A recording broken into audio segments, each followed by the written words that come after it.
Mark, how much has that win last week over Port Vale just re-energised the players as well as, I suppose, everyone else around the club?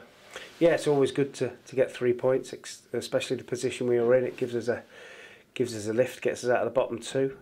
With the addition of the new signings as well, it makes it feel a whole lot better. And I imagine results just help the settling in process for the new boys as well. You couldn't use all of them Tuesday night, so presumably some of them have had a bit of a chance to do a bit more training. Yeah, well, obviously Ruben, Farrand and Gavin couldn't play, being cup tied, and we rested, Doige, Lee Collins as well. So we didn't want to take any risks. But yeah, they're in good shape and should be nice and fresh for this weekend. And I suppose because of the changes, what it does mean is it's just freshened up some of people who might be considered fringe players around the squad. So, difficult selection for this weekend? Well, we played really well last Saturday. Defensively, we were really sound, and we had some decent moments in attack. So it won't be too different from that. There still might be a couple of signings before the weekend, but remains to be seen if we put them in the team straight away or not. And you talk about possible new arrivals there. Obviously, the search continues. With the momentum that you've got, having got people in early, has it got any easier to bring people into the club? No, it's difficult. We always knew it was going to be difficult. You have to work really hard. It's you think you've got somebody in, and it changes at the last minute. Somebody else comes in for them. They go somewhere else. So no, it's really hard, and you can't just have one target.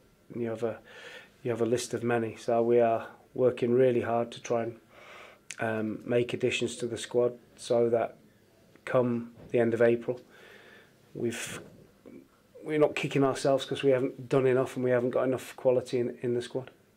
I suppose the one advantage that you have got is that you're able to sign players on a permanent basis rather than just offering loans. Does that make it any easier trying to get players in because you can offer them a little bit more security maybe?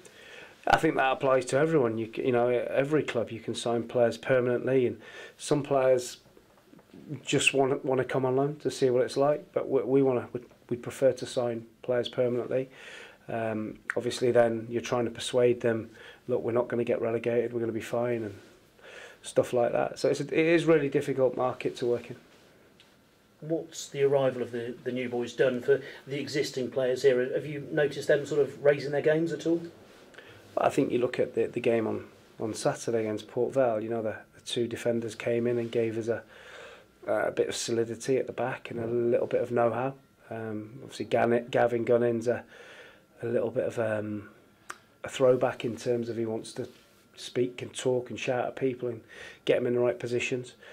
Farron's a big 6'4" quick centre back, and so that gave us that little bit of solidity. And then when you've got Ruben up front with Doige, you always have a chance of scoring a goal.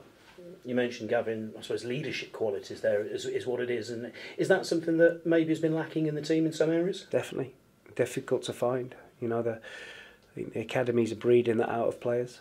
So those kind of players, you don't have to be a shouter and a screamer to lead. You can lead by example, or you get the respect of your teammates. But he is an old-fashioned one in terms of he never shuts up, and in a good way, and that's something that we need. And is that something actually you tell Scott? Look, don't get that out of players. Keep it in them if you possibly can. No, it's important that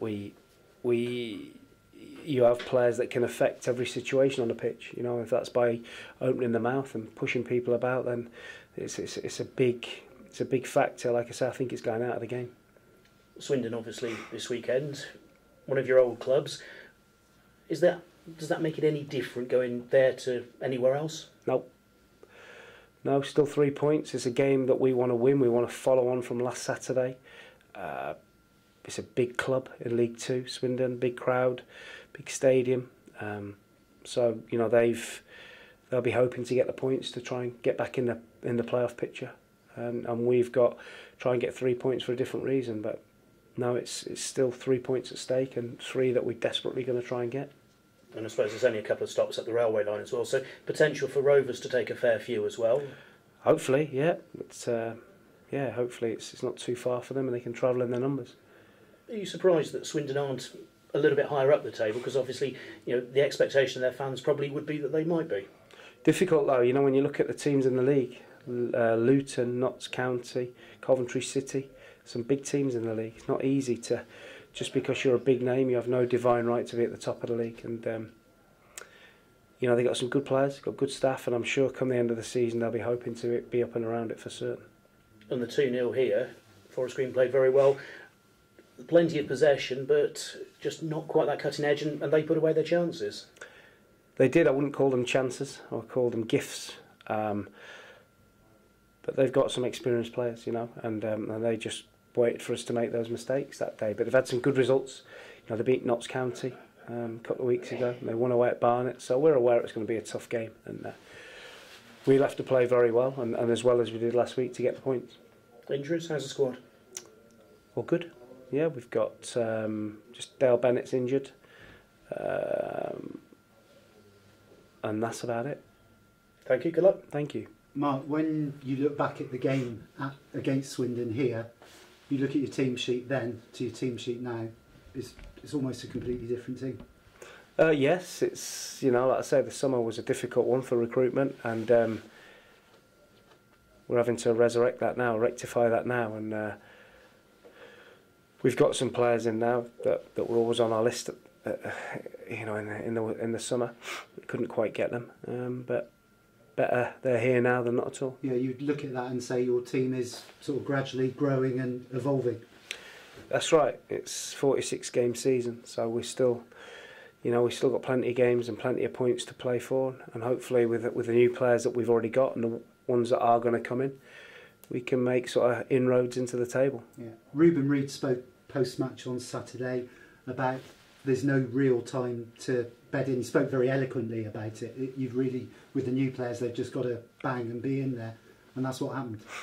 I think when you bring players in that have got a bit of experience, not in terms of them being 35 or whatever, but in terms of playing games, they get to grips with it a lot quicker. They understand what's needed, and listen, it's only one game, you know, but they settled in really quickly last week, and we need that to continue. Yeah. Looking briefly back on your time at Swindon, on 90 minutes away from taking them into the Championship, do you feel you got the credit you deserve there at Swindon?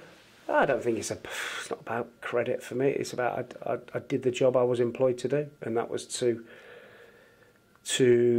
promote a group of really young players for the club to sell on, and you know, and that's what we did. You know, we probably should have got promoted that year,